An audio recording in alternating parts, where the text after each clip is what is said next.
Hello everyone, my self Sandeep Girdhar. जैसा कि आप सभी बच्चों को पता है बेटा, आपका जो 8th क्लास का हरियाणा बोर्ड की तरफ से इस बार सुनने में आ रहा है कि आपके बोर्ड के एग्ज़ाम होने हैं और लगभग जो सिलेबस आपका होगा वो NCERT ही की जो बुक आती है उसी के अंदर से ही आता है ज़्यादातर।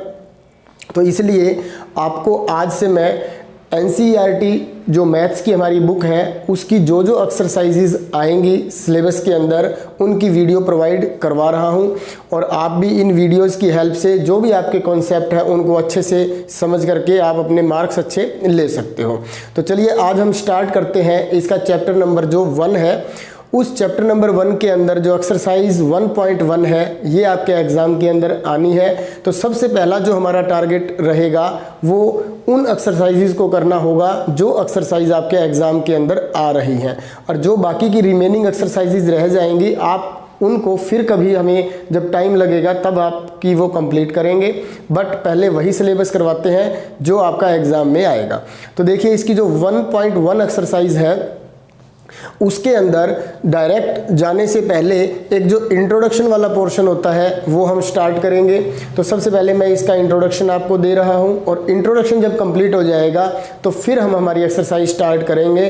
और जैसे ही आप एक्सरसाइज स्टार्ट करोगे आपको लगभग सभी क्वेश्चंस जो है बहुत ईजिली से समझ में आ जाएंगे। तो देखिए इसके अंदर जो चैप्टर नंबर 1 है उसका नेम है रैशनल नंबर्स। तो रैशनल नंबर पे डायरेक्ट जाने से पहले थोड़ा सा मैं आपको नंबर्स के बारे में इंट्रोड्यूस करवाता हूँ कि जैसे हमारे पास कोई भी नंबर होते हैं तो वो 2 टाइप्स के हम नंबर लेते हैं। एक नंबर तो होता है रियल नंबर्स और दूसरा होता है इमेजिनरी नंबर्स। अब देखिए रियल नंबर को भी आगे हम 2 कैटेगरीज में चेंज कर देते हैं। यहाँ पे हम सबसे पहले लिखेंगे रैशनल नंबर और इरैशनल नंबर। आगे 9th क्लास में भी बहुत काम आते हैं इरैशनल नंबर्स। तो अब ये देखिए जब रियल नंबर को हम 2 पार्ट्स में डिवाइड करेंगे रैशनल एंड इरैशनल नंबर में, तो हमारा जो टॉपिक है वो है रेशनल नंबर्स का। तो अब रेशनल नंबर को भी आगे हम कैटेगराइज कर सकते हैं। देखिए बहुत सारी टाइप्स बनती हैं। नेचुरल नंबर, फिर इसके बाद आप लिख लो होल नंबर्स, यहाँ ऐसे लिख लेते हैं। फिर इसके बाद बनता है इंटीजर्स। इंटीजर्स के बाद और भी वैसे तो ये नंबर होते ही हैं बट इसके आगे और हम कैटेगरी डाल सकते हैं इसकी, जैसे प्राइम नंबर, कंपोजिट नंबर, क्योंकि ये भी सभी इसी के अंदर ही इंक्लूड हो जाते हैं नेचुरल नंबर में, होल नंबर में और इंटीजर्स में। तो प्राइम कंपोजिट के बाद आप इवन ओड का भी डाल सकते हो। इवन नंबर्स कौन से होते हैं, ओड नंबर कौन से होते हैं, को प्राइम नंबर कौन से होते हैं, इन सब के बारे में आपको धीरे धीरे जैसे जैसे होगा हमारे टॉपिक वैसे वैसे हम क्लियर करते चलेंगे। तो अब जो हमने स्टार्ट करना है वो है रैशनल नंबर। तो रैशनल नंबर से पहले मैं आपको एक बार नेचुरल नंबर भी बता देता हूँ। Natural numbers are those numbers which are starting from 1 and up to infinite. तो जैसे 1 2 3 4 5 अप टू कहाँ तक जाएगा, ये इनफाइनाइट तक। तो ये सभी नंबर्स जो हैं ये क्या है, नेचुरल नंबर्स हैं। इसी तरह से होल नंबर्स, तो होल नंबर के अंदर क्या होता है, those numbers which are starting from 0 up to infinite तक। तो 0 1 2 3 4 5 अप टू इनफाइनाइट तक। तो ये हमारे क्या हो जाएंगे, होल नंबर्स होंगे। आपको ये जरूर ध्यान रखना है कि ये जो होल नंबर्स हैं, नेचुरल नंबर्स हैं, ये कंप्लीट ही होते हैं, पूरे एग्जैक्ट नंबर होते हैं। डेसिमल वगैरह इसके अंदर हम यूज़ नहीं करेंगे। कहीं पर आपको पजल करने के लिए ये लिख दिया जाए 5.0, तो ये डेसिमल नहीं है, ये एग्जैक्ट 5 ही है। इसके बाद हम बात करते हैं इंटीजर्स की, जो कि मोस्ट इंपॉर्टेंट होता है।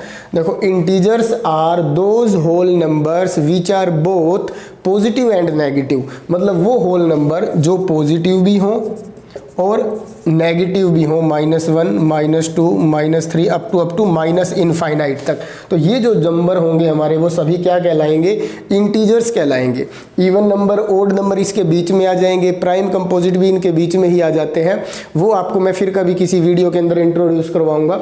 अब जो मेन है हमारा रैशनल नंबर, तो मैं आपको रैशनल नंबर के बारे में अब थोड़ा सा इंट्रोडक्शन दूंगा। इसका आप स्क्रीनशॉट ले सकते हो बेटा। अब देखिए रेशनल नंबर, क्योंकि हमारा टॉपिक है रैशनल नंबर का, तो पहले उसका इंट्रोडक्शन ज़रूरी है।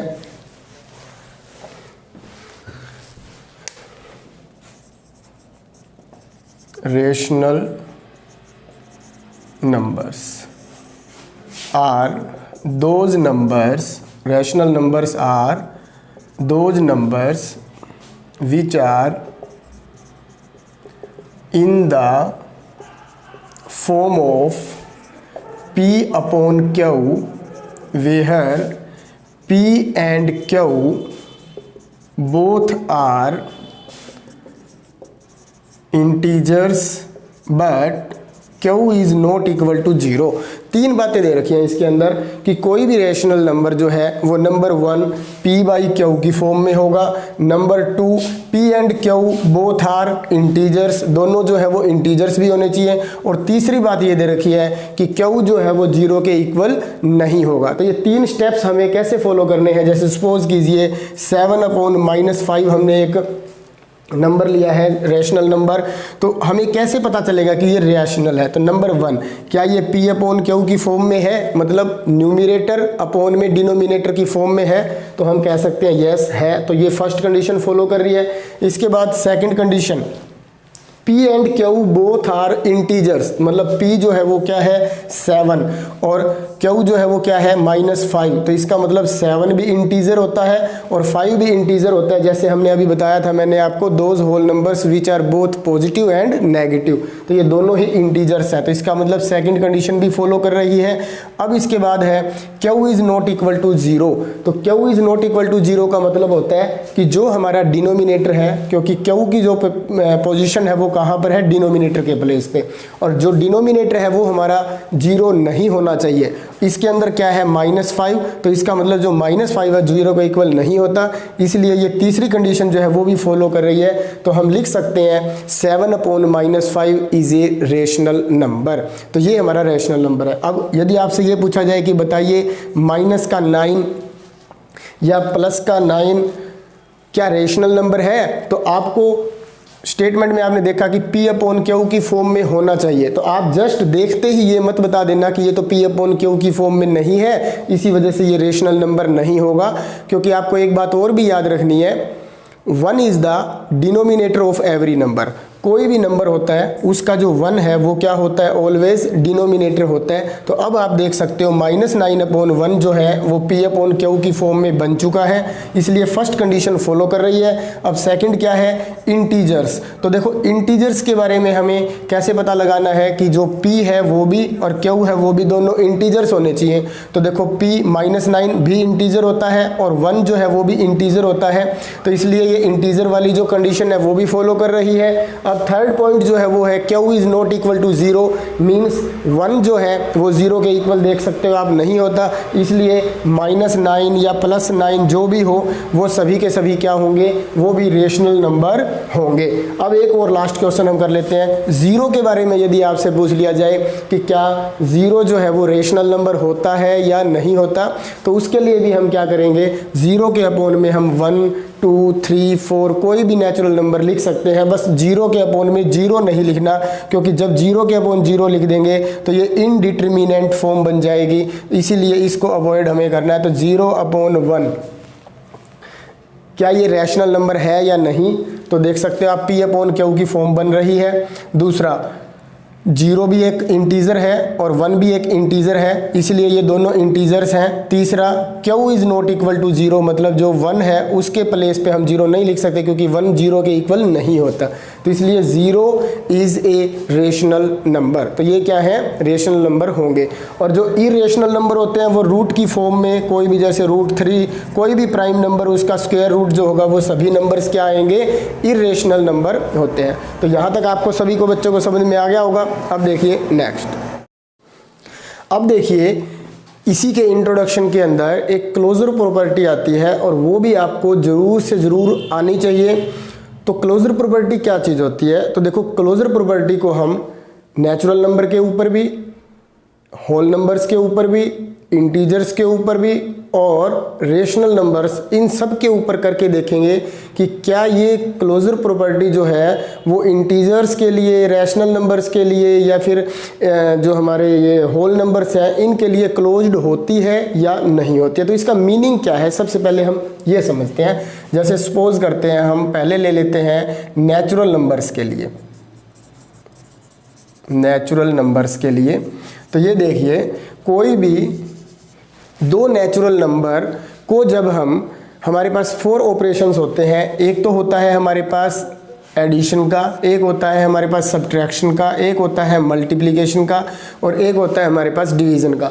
इन चारों ऑपरेशंस के ऊपर हम नेचुरल नंबर को रख करके देखेंगे कि क्या ये हमारा जो क्लोजर प्रॉपर्टी है नेचुरल नंबर्स के ऊपर होल्ड करती है या नहीं करती है। तो उसके लिए आपको क्या करना होगा, किसी भी 2 नेचुरल नंबर्स को हम ऐड करके देखेंगे और उसका आंसर भी यदि नेचुरल नंबर आता है तो इसका मतलब क्लोजर प्रॉपर्टी जो है वो क्लोज्ड हो जाएगी अंडर एडिशन। इसी तरह से सब्ट्रैक्ट करके देखें, तो सब्ट्रैक्ट करने के बाद यदि आपका आंसर भी नेचुरल नंबर आता है तब हमारा वो क्या हो जाएगा, क्लोज्ड हो जाएगा, अदरवाइज नॉट क्लोज्ड रहेगा। तो ये सारे ऑपरेशंस हम करके देखते हैं। तो नंबर 1, तो सबसे पहले कोई भी 2 नंबर्स आप नेचुरल नंबर्स ले लीजिए, 2 प्लस में 3 दोनों ही नेचुरल नंबर हैं, और इन दोनों को जब हम प्लस करेंगे तो आंसर आएगा 5। तो इसका मतलब 5 भी क्या है, हमारा नेचुरल नंबर है। तो हम यहाँ पे क्या लिखेंगे, यस, क्लोजर प्रॉपर्टी जो है इसके लिए क्या हो जाएगी, क्लोज्ड हो जाएगी। इसी तरह से सेकंड, 2 माइनस में 3, एग्जाम्पल आप कोई भी ले सकते हो। तो इसके अंदर देखो 2 माइनस 3, यदि हम इसको सब्ट्रैक्ट करेंगे तो आपका आंसर जो है वो क्या आएगा, -1, और -1 जो है वो नेचुरल नंबर आपको पता है नहीं है। नेचुरल नंबर, मैं ऐसे क्रॉस लगा देता हूँ, थोड़ा हमारा टाइम सेव हो जाएगा। नेचुरल नंबर नहीं है तो इसीलिए ये क्लोज्ड नहीं है। No, it is not closed under subtraction. Subtraction के केस में जो क्लोजर प्रॉपर्टी है वो नेचुरल नंबर के लिए होल्ड नहीं करती है। इसी तरह से थर्ड पार्ट हम यही ले लेते हैं, ये 2 और ये 3 दोनों ही क्या है, ये हमारे नेचुरल नंबर्स हैं। सबसे पहले हम नेचुरल नंबर लेके चल रहे हैं, तो नेचुरल नंबर की अब हम मल्टीप्लाई करेंगे तो जो आपका आंसर है वो भी क्या आएगा, नेचुरल ही आएगा। तो इसके लिए भी हम क्या लिखेंगे, यस, क्लोज्ड। इसी तरह से फोर्थ पार्ट हमारा रह गया 2 डिवाइडेड बाई 3, तो 2 को जब 3 से डिवाइड करेंगे तो ये नेचुरल नंबर नहीं आएगा, और जब नेचुरल नंबर नहीं आएगा तो फिर सेम हम यही रीज़न दे देंगे, no, it is not closed under division. तो इसके लिए हम क्या लिखेंगे, अंडर डिवीज़न। ये जो है क्लोजर प्रॉपर्टी नेचुरल नंबर के लिए होल्ड नहीं करती। बिल्कुल सेम यही प्रोसेस करनी है, मेन सेम रीज़न इसके अंदर आपको क्या लगाने हैं कि कोई भी 2 नंबर नेचुरल हो तो उसके लिए हमें क्या करना है, उनका सम करके देखना है, उनको सब्ट्रैक्ट करके देखना है, उनको डिवाइड करके देखना है। अब देखिए, हम सबसे पहले यहाँ ले लेते हैं, अब नेचुरल नंबर की बजाय सेकंड पार्ट डाल लेते हैं होल नंबर्स। होल नंबर्स के लिए चेक कर रहे हैं, तो 2 और 3 दोनों ही होल नंबर होते हैं, और जब हम इन दोनों को ऐड कर देंगे तो 5 आ जाएगा। या फिर और भी ले सकते हो, 0 भी होल नंबर है, 0 के अंदर 1, 2, 3 कुछ भी ऐड करोगे तो 1। तो इसका मतलब जो भी रिजल्ट आएगा जब हम ऐड करेंगे होल नंबर्स को, तो जो रिजल्ट आएगा वो भी होल नंबर ही होना चाहिए। यदि होल नंबर आ रहा है तब तो हम लिखेंगे closure property is of whole numbers are closed, otherwise not closed. तो ये दोनों ही आ रहे हैं, तो ये हमारा क्या हो जाएगा, यस, क्लोज्ड। इसके बाद यदि हम इन दोनों को क्या कर देते हैं, सब्ट्रैक्ट कर देते हैं दोनों होल नंबर्स को, तो आपका जो आंसर है वो भी -1 में आएगा। तो यहाँ पे ये क्या आ जाएगा, नॉट क्लोज्ड। इसी तरह से जब 2 होल नंबर्स की मल्टीप्लाई करेंगे तो क्या आएगा, यहाँ पर देखिए 6 आ जाएगा। और कोई लेके देख लो, 0 की मान लो आप 3 से मल्टीप्लाई करो तो 0 आ जाएगा, 0 भी होल नंबर है। किसी होल नंबर की मल्टीप्लाई होल नंबर से करेंगे तो आपका जो आंसर है वो होल नंबर ही आएगा। तो इसका भी हम क्या लिखेंगे, yes, it is closed under multiplication, it is not closed under subtraction, it is closed under addition. ये सारी बातें आपको समझ में आ रही होंगी। अब जब 2 को 3 से डिवाइड कर देंगे तो इसका भी जो आंसर है 2/3 आ गया। तो आपका ऐसा मत सोचना हो सकता है किसी नंबर के ऊपर हो जाए, जैसे फॉर एग्जांपल 4 को हमने 2 से डिवाइड कर दिया, 4 भी क्या है, एक होल नंबर है, 2 भी क्या है, होल नंबर है। जब हम इसको डिवाइड करेंगे तो आपका आंसर भी क्या आएगा, होल नंबर आएगा। तब आपको ये नहीं समझना है कि ये तो होल नंबर ही आ रहा है और ये क्लोज्ड होगा, ये सबके लिए होना चाहिए। ऐसा नहीं है किसी 1-2 एग्जाम्पल के लिए हो जाए बाकियों के लिए ना हो, सबके लिए होना चाहिए। तो जैसे 2 को 3 से डिवाइड करेंगे तो 2/3 जो है वो होल नंबर नहीं है, होल नंबर नहीं है, तो ये हमें क्या लिखना पड़ेगा, no, it is not closed for, इसके लिए हो रहा है, इसके लिए नहीं हो रहा, तो इसलिए नो वाला ही रीज़न इसका करेक्ट होगा। अब मुझे उम्मीद है कि आपको अच्छे से समझ में आ रहा होगा ये। अब 2 पार्ट और रहते हैं। अभी आज हम इस वीडियो के अंदर इंट्रोडक्शन के साथ साथ सिर्फ क्लोजर प्रॉपर्टी का ही यूज़ करेंगे, बाकी हम बाद में करेंगे। अब देखिए, होल नंबर के बाद क्लोजर प्रॉपर्टी हम चेक कर लेते हैं इंटीजर्स के साथ, ये बहुत इंपॉर्टेंट है, इंटीजर्स के साथ। तो देखो 4 पार्ट बना लेते हैं हम यहाँ पर। पहला, कोई भी 2 इंटीजर ले लेते हैं, जैसे माइनस का 2 प्लस में 3, और भी कोई एग्जांपल लेना होगा तो ले लेंगे। एक बार यही ले लेते हैं 2, एक बार माइनस भी कर देते हैं, एक बार मल्टीप्लाई भी कर देते हैं और एक बार डिवाइड भी कर देते हैं। तो देखो -2 + 3, तो एक माइनस एक प्लस, सब्ट्रैक्शन इज कंपलसरी, 1 आ जाएगा। तो इसका मतलब ये हुआ कि जब हम 2 इंटीजर्स को ऐड करते हैं तो इसका जो रिजल्ट आएगा वो भी इंटीजर ही होगा, 1 ही होगा। चाहे आप यहाँ पे कोई भी 2 इंटीजर रख के देख लो, इंटीजर्स क्या होते हैं, पॉजिटिव भी, नेगेटिव भी और 0 भी, कोई भी 2 आप रख लो, जब उसको सोल्व करोगे तो आपका जो आंसर आएगा वो क्या आएगा, इंटीजर ही आएगा। तो इसलिए यहाँ पे हम क्या लिख देंगे, yes it is closed under addition, addition के अंडर क्लोज्ड होगा।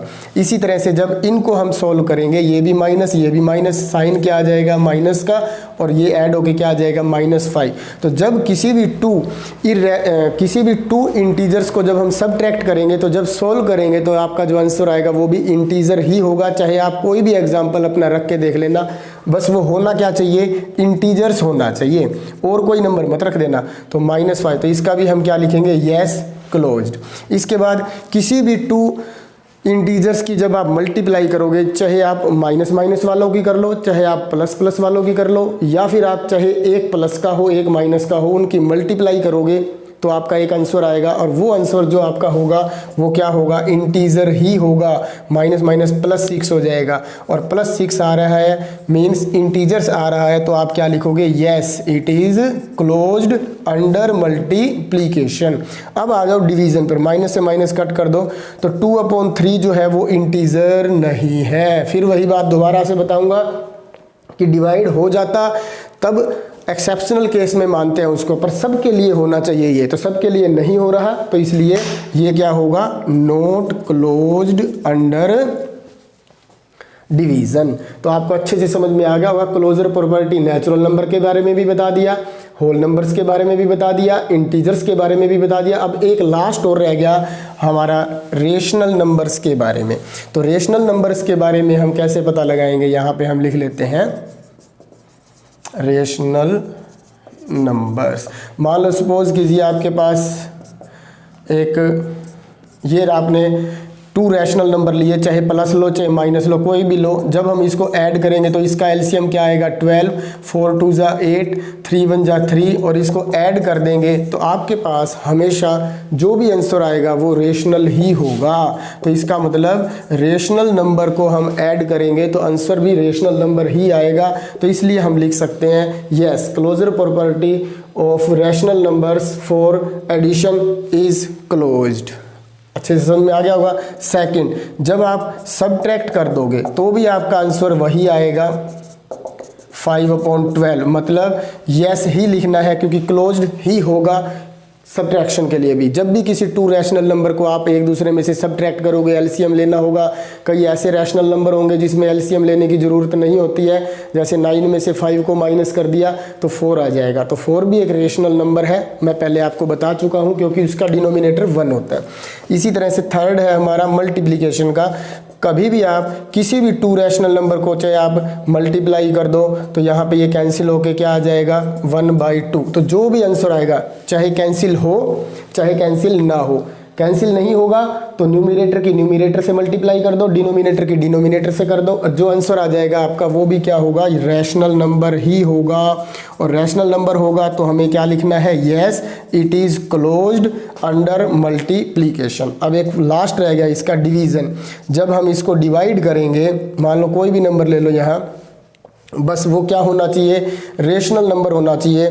तो अब वो देखो 2/3, ये जो साइन है ये मल्टीप्लाई में इसमें चेंज हो जाएगा 5/1, तो इसकी मल्टीप्लाई करेंगे तो 10/3। यहाँ तो आपको दिखाई दे रहा है रैशनल नंबर है, पर सभी रैशनल नंबर के लिए ये होगा या नहीं होगा, इसके लिए देखो एक एग्जांपल हम ये ले लेते हैं। जैसे 2/3 को हम डिवाइड कर देते हैं 0 से, क्योंकि 0 भी एक रैशनल नंबर है और ये क्या है, रैशनल नंबर है। रैशनल को जब रैशनल से डिवाइड करेंगे तो ये इनफाइनाइट आएगा, तो इनफाइनाइट आएगा तो इसका मतलब रैशनल नहीं है। तो रैशनल नहीं है तो मैंने ये आपको बताया था सभी के लिए ट्रू होना चाहिए, तो ये सभी के लिए ट्रू नहीं है, तो इसलिए यहाँ लिख देंगे no it is not closed under division.